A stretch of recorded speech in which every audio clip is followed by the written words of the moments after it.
উপদেষ্টা পরিষদে অনেক বড় একটা পরিবর্তন চলে আসলো।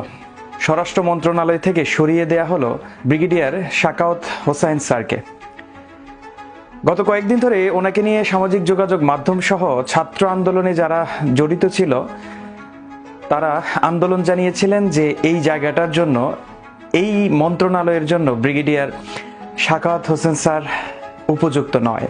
বেশি দিন হয়নি, কিন্তু সামান্য কয়েকদিনের ব্যবধানে এত বড় একটা পরিবর্তন আসলে আমাদেরকে ভাবিয়ে তোলে যে আসলেও কি পারবে এত অল্প সময়ের মধ্যে একজন মানুষকে, যাকে আসলে স্পষ্টভাষী মনে হতো, উনি খুব স্পষ্ট ভাষায় কথা বলতো এবং সত্য কথাগুলি আসলে ওনাকে দেখা যেত টেলিভিশন মিডিয়া অথবা যখন যেখানেই উনি সুযোগ পেতেন কথা বলার, ওখানেই বলতেন সাখাওয়াত হোসেন স্যার ব্রিগেডিয়ার।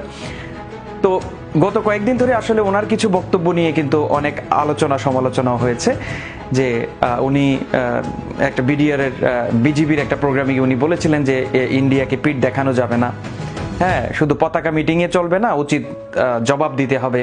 তারপর আওয়ামী লীগ সরকার, বঙ্গবন্ধু যখন ছিল তখনকার আওয়ামী লীগ আবারও ফিরে আসলে তাদেরকে সুযোগ দেওয়া হবে।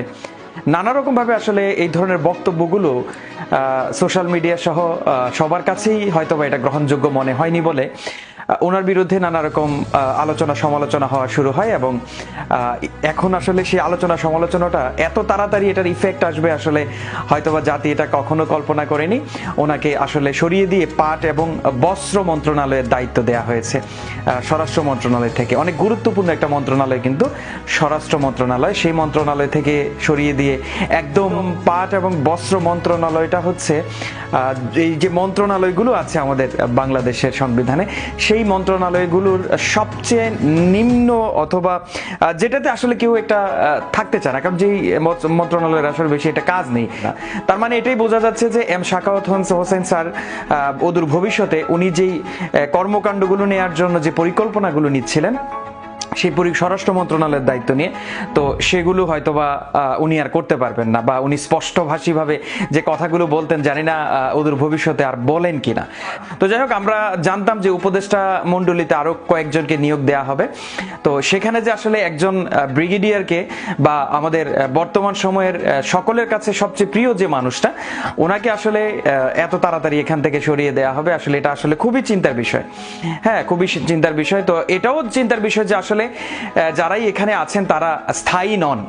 হ্যাঁ, যেই এই দায়িত্ব পাবেন ও সঠিকভাবে যদি এই দায়িত্ব পালন করা না যায় বা ওনাদের কথাবার্তায় যদি কোনো ধরনের অসঙ্গতি দেখা যায়, তারা যে এখানে বেশিক্ষণ এই চেয়ারে বসে থাকতে পারবেন না, এটা আসলে স্পষ্ট হয়ে গেল।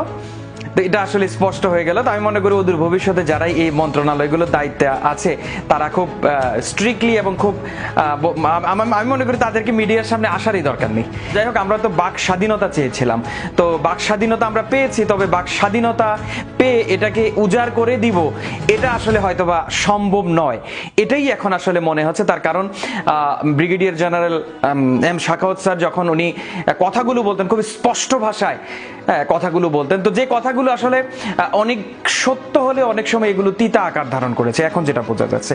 তাই মনে করি ওনাকে বা ওনার মন্ত্রণালয় বা বাকি যারা আছে তারা ওদের ভবিষ্যতে এইসব বিষয়গুলো খুব চিন্তা ভাবনা করে সামনের দিনগুলোতে মনে হয় যে কার্যবলী চালিয়ে নিতে হবে। তো যাই হোক বন্ধুরা, আপনারা যারা ভিডিওটা দেখছেন, আপনাদের মতামত খুবই গুরুত্বপূর্ণ এবং এই ভিডিওটি শেয়ার করাও খুবই গুরুত্বপূর্ণ। আপনারা অবশ্যই ভিডিওটা শেয়ার করবেন, শেয়ার করে দিয়ে সমগ্র জাতিকে দেখার সুযোগ করে দিবেন। সবাইকে ধন্যবাদ। আসসালামু আলাইকুম।